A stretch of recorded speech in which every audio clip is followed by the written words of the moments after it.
Alam nyo ba na pagdating ng 2 years old, may isang prutas na akala nyo ay sobrang healthy pero maaari palang tuluyang makasira sa inyong kidney? Totoo po ito. At ang mas nakakatakot, hindi ito karaniwang sinasabi sa inyo ng mga ospital. Ako si Mayumi Santos at malinaw kong sasabihin, hindi ako panig sa mga ospital, panig ako sa inyo. Ang gusto ko ay maprotektahan ang inyong kidney at hindi maubos ang pinaghirapan ninyong retirement money sa walang katapusang hospital bills. Maraming senior citizens ang naniniwala na lahat ng prutas ay mabuti sa katawan, kaya araw-araw ninyo itong kinakain. Pero pagdating ng 2 years old, nagbabago ang lahat. Ang prutas na dati ninyong inakalang pampalusog ay unti-unting nagiging sandata na sumisira sa inyong kidney. Sa malulubhang kaso, sa loob lamang ng 1 taon, maaari na kayong umabot sa dialysis. Bakit walang nagsasabi sa inyo ng panganib na ito? Dahil ang medical system ay mas nakatuon sa treatment, hindi sa prevention. Pero huwag kayong mag-alala. Kapag pinanood ninyo ang video na ito hanggang dulo, malalaman ninyo ang 4 na prutas na dapat iwasan at ang 4 na tinatawag na miracle fruits na makakatulong mag-heal sa unti-unting humihinang kidney ninyo. Direktang konektado ito sa inyong buhay. Kaya i-click na ang subscribe at like button. Ang video na ito ay posibleng makapagliligtas ng buhay ninyo at ng inyong pamilya. Ngayon, bago ko ibunyag ang unang mapanganib na prutas, kailangan muna ninyong maunawaan kung bakit nagbabago ang ating katawan. Kapag umabot na tayo ng 2 years old, nagsisimula ang mga drastic changes sa ating katawan, lalo na sa kidney function. Unti-unti itong bumababa, halos 1% bawat taon. Sa kalaunan, kalahati na lang ang kakayahan nito kumpara noong bata pa tayo. Para itong water filter na 30 taon nang hindi napapalitan. Ang potassium at toxins na dati ay kayang-kayang i-filter ng maayos, ngayon ay hindi na. Sa halip, naiipon na lamang ang mga ito sa loob ng katawan. Sa ganitong kondisyon, kung patuloy pa rin kayong kakain ng prutas gaya ng dati, ang dating healthy food ay nagiging lason. May totoong kaso ako sa Manila, si Roberto de la Cruz, 2 years old. Araw-araw siyang kumakain ng prutas na mataas sa potassium dahil sinasabing healthy raw. Ngunit nauwi siya sa emergency room. Ang resulta ng kanyang mga pagsusuri ay nakakatakot. Sobrang taas ng potassium level niya. Halos huminto na ang tibok ng kanyang puso. Hindi ito kwento ng ibang tao lang. Pwede itong mangyari sa inyo kahit bukas. Pero bakit hindi ito sinasabi ng mga ospital ng mas maaga? Nakakalungkot mang sabihin, karamihan sa mga ospital ay kumikilos lamang kapag may pasyente na. Mas nakafocus sila sa gamutan kaysa sa pag-iwas sa sakit. Ako, ang hangad ko ay tumanda kayong malusog at hindi kayo matulog gabi-gabi sa hospital bed. Kaya kahit mapagalitan pa ako, sasabihin ko ang totoo ngayong araw. May 4 na prutas na kailangan ninyong iwasan ng tuluyan pagkatapos ng 2 years old. At ang unang mahalagang bagay na dapat ninyong malaman ay ito. Ang kidney ay isang tahimik na organ. Ang atay at sikmura kapag may problema, nagbibigay ng malinaw na pain signals. Pero ang kidney, kahit 7% na lang ang natitirang function nito, kadalasan ay walang ipinapadalang senyales. Kaya mas delikado ito. Habang iniisip ninyong healthy pa kayo at normal lang ang kinakain ninyong prutas, ang kidney ninyo ay unti-unti nang sumisigaw at dahan-dahang namamatay. Lalo na pagdating ng 2 years old, ang filtering function ng kidney ay biglang bumabagsak. Hindi na nito kayang ilabas ang sobrang potassium sa pamamagitan ng ihi. Noong bata pa tayo, ang potassium ay mabuting sangkap para sa muscles. Pero kapag mahina na ang kidney, ang potassium ay naiipon sa dugo, dumadaloy papunta sa puso at maaaring magpahinto ng tibok nito. Sa puntong ito, nagiging lethal poison na ito. Ang tawag dito ay hyperkalemia. Walang babala, bigla ang heart attack at minsan ay sudden death. Sobrang nakakatakot ang kondisyong ito. Para maiwasan ang panganib na ito, ang unang prutas na talagang bawal na bawal pagkatapos ng 2 years old ay ang saging. Marami ang magugulat dito. Ang saging ay convenient, matamis, at paborito ng maraming Pilipino. Pero pagdating ng 2 years old, para na itong time bomb sa loob ng katawan. Isang saging pa lamang ay may humigit kumulang 420 miligramo ng potassium. Napakataas nito. Kapag mahina na ang kidney function at patuloy pa kayong kumakain ng saging araw-araw, hindi na kayang iproseso ng kidney ang sobrang potassium. Nagkakaroon ng overload hanggang sa tuluyan itong masira. May pag-aaral sa Amerika na nagpapakita na sa mga 2 years old pataas na may problema sa kidney kapag kumain sila ng 2 saging araw-araw sa mahabang panahon, tumataas ng 4 beses ang risk ng heart attack. Nakakagulat ang resulta. Mas lumalala pa ang problema dahil sa sugar content ng saging. Ang isang saging ay halos katumbas ng 4 na kutsarita ng asukal. Sobrang taas nito. Pagdating ng 2 years old, tumataas ang insulin resistance at mas mahirap ng kontrolin ng blood sugar. Lalo na kung kakain kayo ng saging sa umaga ng walang laman ng tiyan, biglang tataas ang blood sugar level.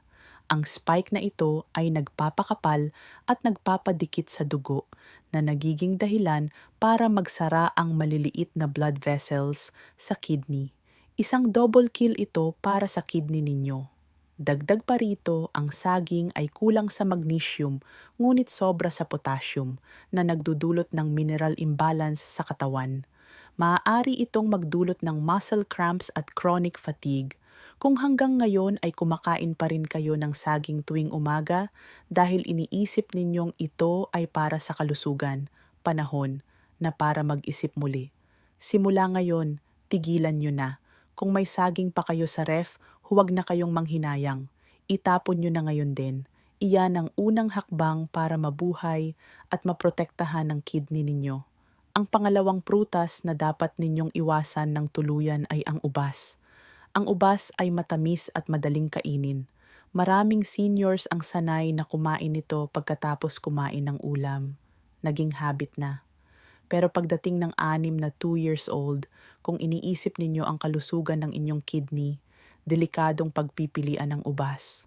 Ang pinakamalaking problema ng ubas ay ang sobrang taas ng sugar content nito. Sa bawat 100 gramo ng ubas, may humigit kumulang 16 na gramo ng sugar. Para kang kumain ng 4 na candy sa isang upuan.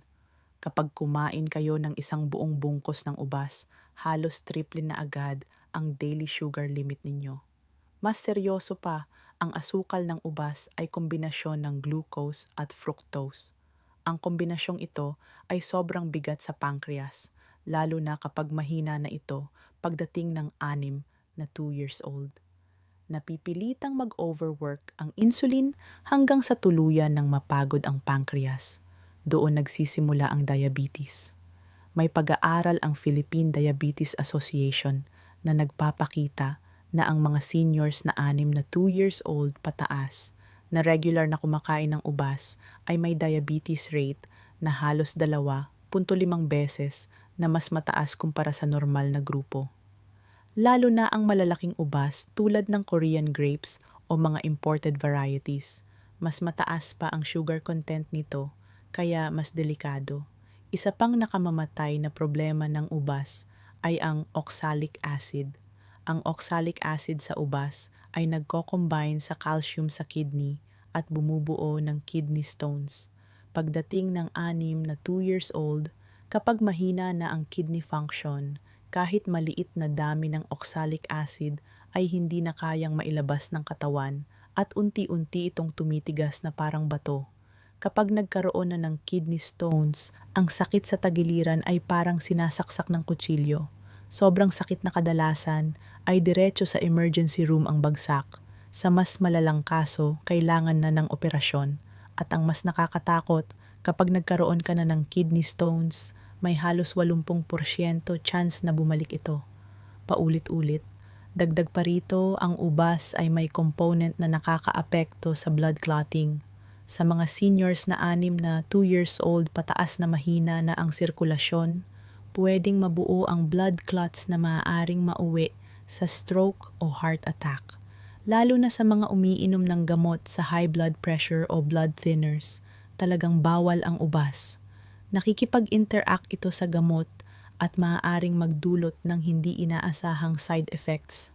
Pati ang dried raisins ay pareho rin ang panganib dahil wala na itong water content, mas concentrated ang sugar, kaya mas mabigat ang epekto sa kidney kumpara sa fresh grapes.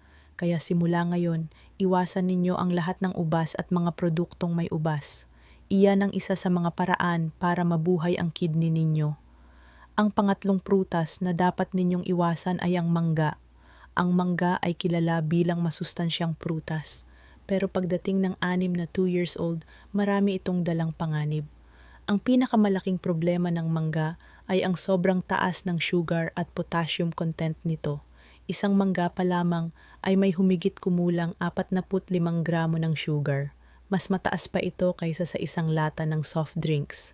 Pagdating ng 2 years old, tumataas ang insulin resistance.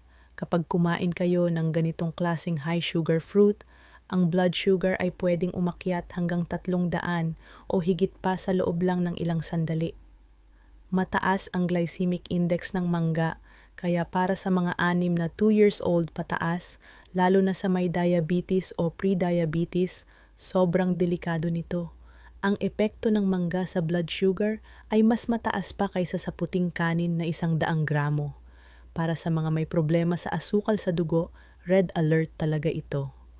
Bukod pa rito, ang mangga ay may natural na toxic substance na kabilang sa parehong family ng poison ivy allergens. Nung bata pa tayo at malakas ang immune system, kadalasan ay walang problema. Pero pagdating ng 2 years old, humihina na ang immunity. Pwede itong magdulot ng seryosong allergic reactions. Marami ng kaso na pagkatapos kumain ng mangga ay namamaga ang labi, nagkakaroon ng rashes, at sa pinakamasamang sitwasyon ay nahihirapang huminga. Kapag nangyari ito, kailangang dalhin agad sa emergency unit. Dagdag pa, ang vitamin E content ng mangga ay nakakaapekto sa blood clotting process. Sa mga seniors na umiinom ng gamot para sa blood circulation o blood thinners, pwedeng bumaba ang bisa ng kanilang gamot. Delikado ito, ang mangga rin ay mahirap tunawin. Pagdating ng 2 years old, bumababa na ang digestive function. Kapag kumain kayo ng mangga, madalas ang resulta ay pananakit ng tiyan, pagtatae, at iba't ibang digestive issues. Lalo na kapag kinain ito ng walang laman ng tiyan, pinapastimulate nito ang acid secretion at maaaring magpalala ng gastritis. Ang mataas na calorie content ng mangga ay isa ring problema. Isang mangga ay halos katumbas ng kalahating mangkok ng kanin sa calories. Pagdating ng 2 years old, bumabagal na ang metabolism. Kapag madalas kayong kumakain ng ganitong high-calorie fruit, madaling mauwi sa abdominal obesity at tataas ang risk ng iba't ibang adult diseases. Huwag kayong malinlang sa tamis ng mangga. Huwag ninyong sirain ang inyong kalusugan. Para sa healthy aging, iwasan ninyo ng tuluyan ang mangga. At panghuli, ang pang-apat na prutas na talagang bawal na bawal ay ang persimon. Ang persimon ay isang prutas na nagiging popular sa Pilipinas tuwing season. Pero pagdating ng 2 years old, napakadelikado nito para sa kidney at tiyan. Ang pinakamalaking problema ng persimon ay ang tannin content nito na siyang nagbibigay ng mapakla at astringent na lasa. Ang tannin sa persimon, kapag humina na ang stomach acid secretion pagdating ng 2 years old, ay pwedeng magdulot ng pagbuo ng stomach stones o bezoar. Ang bezoar ay mga undigested na pagkain na nagdidikit-dikit at tumitigas na parang bato sa loob ng tiyan. Kapag nagkaroon kayo nito, mararanasan ninyo ang matinding pananakit ng tiyan, pagsusuka, at iba't ibang digestive problems. Sa tuwing kakain kayo, parang may tumutusok sa itaas na bahagi ng tiyan. Palagi kayong bloated at hindi komportable. Sa pinakamasamang kaso, maaari itong magdulot ng intestinal obstruction na nangangailangan ng agarang operasyon. May pag-aaral sa isang university hospital sa Manila na nagpapakita na 70% ng mga pasyenteng may bezoar na 2 years old pataas ay regular na kumakain ng persimon, lalo na kung kinakain ang persimon ng walang laman ng tiyan o kasabay ng mga pagkaing mayaman sa protina, mas tumataas ang risk ng bezoar formation. Isa pa, ang persimon ay mataas din sa sugar content. Ang isang matamis na persimon ay may humigit kumulang 25 gramo ng asukal. Dahil dito, mabilis na tumataas ang blood sugar. Pagdating ng 2 years old, natural nang mataas ang risk ng diabetes. Kapag regular kayong kumakain ng persimon, mas nagiging mahirap kontrolin ang blood sugar. Mas delikado pa ang dried persimmon dahil nawala na ang water content nito, kaya mas concentrated ang asukal at ang tannin ay halos 3 beses na mas mataas kumpara sa fresh persimmon. Dagdag pa rito, ang persimmon ay sobrang taas sa beta-carotene. Sa tamang dami, okay lang ito, pero kapag sumobra, maaaring magdulot ng paninilaw ng balat na tinatawag na carotenemia. Pagdating ng 2 years old, bumababa na rin ang liver function, kaya mas nahihirapan ang katawan na i-metabolize ang beta-carotene. Mas madali tuloy mangyari ang ganitong kondisyon. Ang persimmon ay maaari ring magdulot ng constipation. Ang tanin ay nag-i-inhibit ng intestinal movement. Lumalala ito dahil pagdating ng 2 years old, bumabagal na rin ang bowel movement. Pwede itong mauwi sa seryosong constipation. Isa pang mahalagang babala tungkol sa persimmon, kapag kinain ito kasabay ng protein-rich foods tulad ng alimango, may panganib ng food poisoning. Ang tanin ay nagko-combine sa protina at bumubuo ng toxic substance na mahirap tunawin ng katawan. Kahit ang soft persimmon na akala ninyo ay mas ligtas dahil malambot, pareho pa rin ang tannin at sugar content nito. Pareho rin ang panganib. Kahit sabihin ninyong season ito at masarap, kung iniisip ninyo ang kalusugan ninyo, kailangan ninyo itong isuko ng buong tapang. Sa puntong ito, nabanggit ko na ang 4 na dangerous fruits pagkatapos ng 6 na 2 years old na talagang bawal: saging, ubas, mangga, at persimmon. Ang mga prutas na ito, dahil sa mataas na sugar, mataas na potassium, oxalic acid, at tannin, ay nagdudulot ng blood sugar spikes, arrhythmia, kidney stones, at bezoar formation. Kung may mga prutas na ito sa refrigerator ninyo, simula ngayon, tigilan na ninyo. Pero huwag kayong mag-alala. May mga prutas na dapat iwasan, pero mayroon ding mga tinatawag na miracle fruits na kayang mag-revive ng kidney at magpagaling ng buong katawan. Sa susunod na bahagi, ibabahagi ko ang 4 na mahalagang prutas na kayang mag-revive kahit ang unti-unting humihinang kidney. Narinig ninyo ang mga kwento tungkol sa mga dangerous fruits kanina. Baka iniisip ninyo ngayon, baka huli na para sa kidney ko. Parang bumibigat ang pakiramdam ng dibdib ninyo. Pero huwag kayong susuko.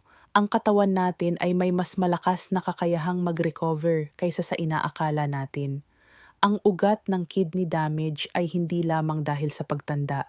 Ito ay dahil sa free radicals, mga toxic substance na naiipon sa loob ng katawan.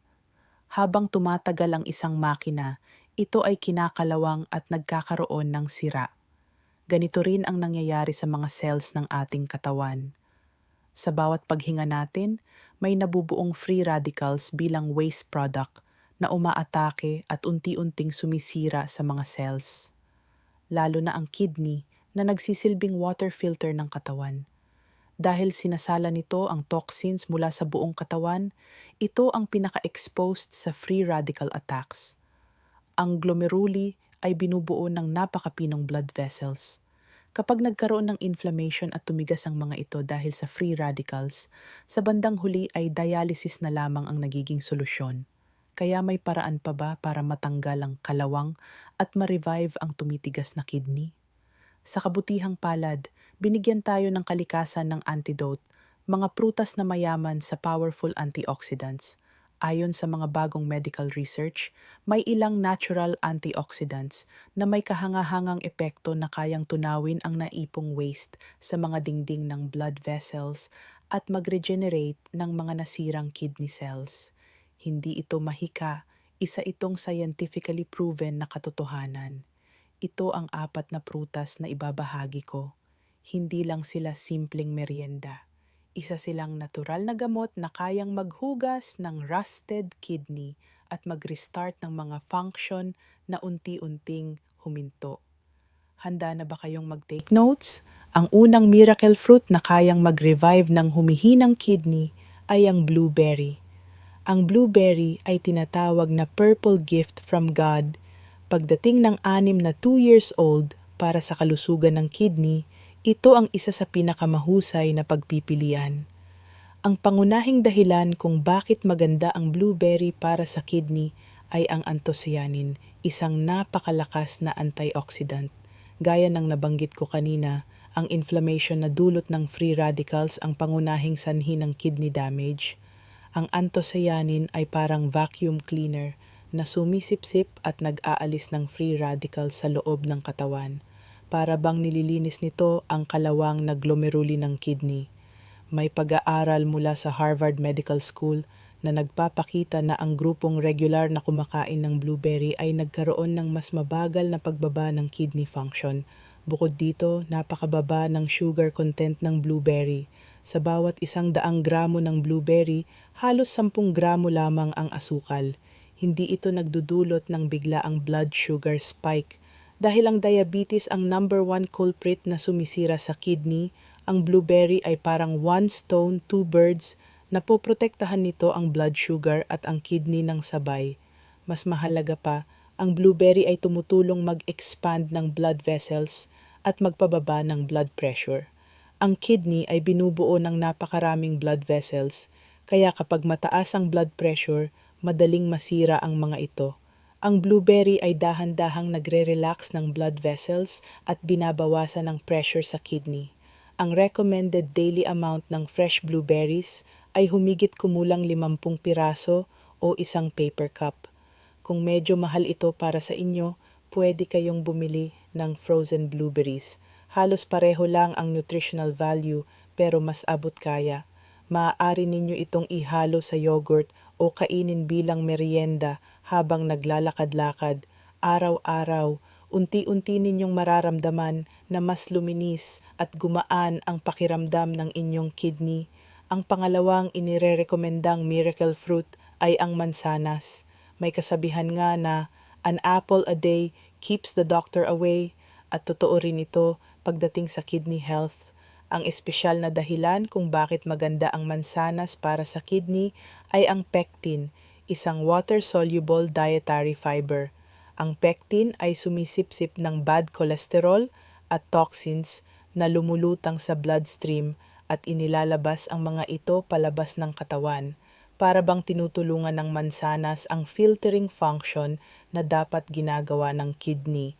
Kapag pagod na ang kidney at hindi na kayang gawin ang lahat ng trabaho, ang mansanas ay parang katuwang na nagbibigay ng oras para makapagpahinga at makarecover ang kidney.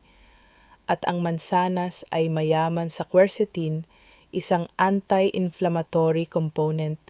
Tinutulungan nitong pakalmahin ang inflammation sa kidney cells at pinipigilan ang pagtigas ng mga tissue. Ang mansanas ay may mababang glycemic index, kaya dahan-dahan itong natutunaw at naabsorb ng katawan. Hindi ito nagdudulot ng biglaang pagtaas ng blood sugar, pero may isang napakahalagang punto rito. Karamihan sa nutrients ng mansanas ay nasa balat.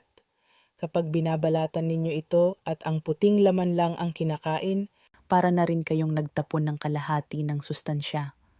Laging hugasan ito ng mabuti at kainin kasama ang balat para makuha ang buong benepisyo para sa kidney revival. Pagkatapos ng almusal, kumain ng kalahati hanggang 1 mansanas, dahan-dahang nginunguya. Pero ang apple juice o juiced apple ay hindi inirerekomenda. Kapag ginawang juice, nasisira ang fiber at naiipon lang ang asukal, pwedeng tumaas ang blood sugar at mabigatan ang atay. Tanging whole apple na kinakain ng dahan-dahan ng epektibong natural na gamot para sa kidney. Ang pangatlong prutas na dapat ninyong isama sa hapagkainan ay ang avocado. Maraming tao ang umiiwas sa avocado dahil iniisip nilang parang mamantika ito o hindi naman daw tunay na prutas. Pero pagdating ng 6 na 2 years old, lalo na para sa kalusugan ng blood vessels at kidney, halos wala nang hihigit pa rito. Ang pinakaugat ng benepisyo ng avocado ay ang unsaturated fatty acids nito, mga good fats na naglilinis ng blood vessels. Ang kidney ang isa sa mga organ na may pinakamaraming blood vessels sa katawan. Kapag malinis ang mga blood vessels, mas nagiging healthy din ang kidney. Ang good fats ng avocado ay tumutunaw sa fatty buildup na naiipon sa dingding ng blood vessels at ginagawang mas malinaw at mas malinis ang daloy ng dugo. Kapag malinis ang dugo, mas maayos ang daloy nito papunta sa kidney para bang muling nakakakahinga ang kidney. Ang avocado ay halos walang asukal. Sa bawat 100 gramo, wala pang 1 gramo ng sugar. Isa ito sa iilang prutas na ligtas para sa mga may diabetes. Mayroon man itong potassium, ito ay nasa tamang dami at tumutulong pa sa paglabas ng sodium at sa pagkontrol ng blood pressure. Gayunpaman, para sa mga pasyenteng may severe kidney disease na may mahigpit na potassium restriction, mahalagang kumonsulta muna sa doktor bago kumain nito. Pero, para sa pangkalahatang prevention, pagbagal ng kidney function decline, at proteksyon ng blood vessels, kalahating avocado sa isang araw ay mas mabuti pa kaysa sa maraming supplements. Maaari ninyo itong ihalo sa kanin o idagdag sa salad.